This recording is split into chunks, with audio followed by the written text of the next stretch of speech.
5 pinakamatapat na aso sa buong mundo. Sa mundo ng mga tao, hindi matatawaran ang pagmamahal at katapatan ng mga aso. Sila ang tinaguri ang man's best friend. Hindi lang dahil sa kanilang kasiyahan na makasama tayo, kundi dahil din sa kanilang walang kapantay na loyalty. Ngayon, pag-usapan natin ang 5 pinakamatapat na aso sa buong mundo. Una, Hachiko, ang aso ng Japan. Una sa ating listahan ay si Hachiko, isang akita na naging simbolo ng katapatan sa Japan.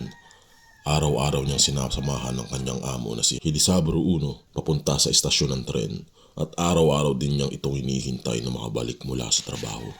Ngunit nung biglang pumanaw si Uno, patuloy na naghintay si Hachiko sa istasyon araw-araw sa loob ng 9 na taon hanggang sa kanyang huling hininga, hinintay niya ang kanyang amo. At dahil dito, itinayo ang isang bantayog para sa kanya sa Shibuya Station bilang pag-alala sa kanyang walang kapantay na katapatan. Pangalawa, Grey Friars Bobby, ang aso ng Scotland. Sa Edinburgh, Scotland, kilala si Grey Friars Bobby, isang Skye Terrier na sinamahan ng kanyang amo na si John Grey, isang night watchman. Nang pumanaw si Grey, araw-araw nang tumatambay si Bobby sa libingan ng kanyang amo sa loob ng 14 na taon. Dahil dito, binigyan siya ng mga tao ng Edinburgh ng pagkain at proteksyon hanggang sa kanyang pagpanaw. Katulad ni Hachiko, may bantayog din si Bobby sa Edinburgh bilang pagunita sa kanyang walang hanggang katapatan. Pangatlo, Kapitan, ang aso ng Argentina. Mula sa Argentina, si Kapitan ay isang German Shepherd na umani ng atensyon dahil sa kanyang kwento ng katapatan. Matapos pumanaw ang kanyang amo na si Miguel Guzman noong 2006, si Kapitan ay natagpuan na nakahiga sa tabi ng libingan ni Miguel sa lokal na sementeryo. Kahit na hindi siya sinadyang dalhin doon, natagpuan niya ang kanyang amo at nanatili siya roon araw-araw sa loob ng 7 taon hanggang siya ay mamatay. Pangapat, Hawkeye, ang aso ng Amerika. Sa Amerika, isang Labrador Retriever ang nagngangalang Hawkeye ang nagpakita ng matinding katapatan sa kanyang amo.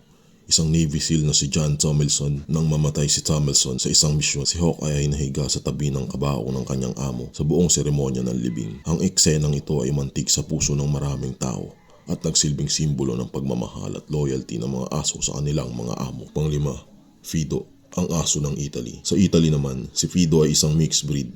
Ay kilala sa kanyang walang sawang paghihintay sa kanyang amo na si Carlo Soriani. Araw-araw niyang hinihintay si Carlo na makauwi mula sa trabaho sa bus. Si Fido ay patuloy na naghihintay sa bus stop araw-araw sa loob ng 14 na taon. Umaasang babalik ang kanyang amo. Si Fido ay naging simbolo ng loyalty sa Italy at siya ay binigyan ng medalya ng karangalan.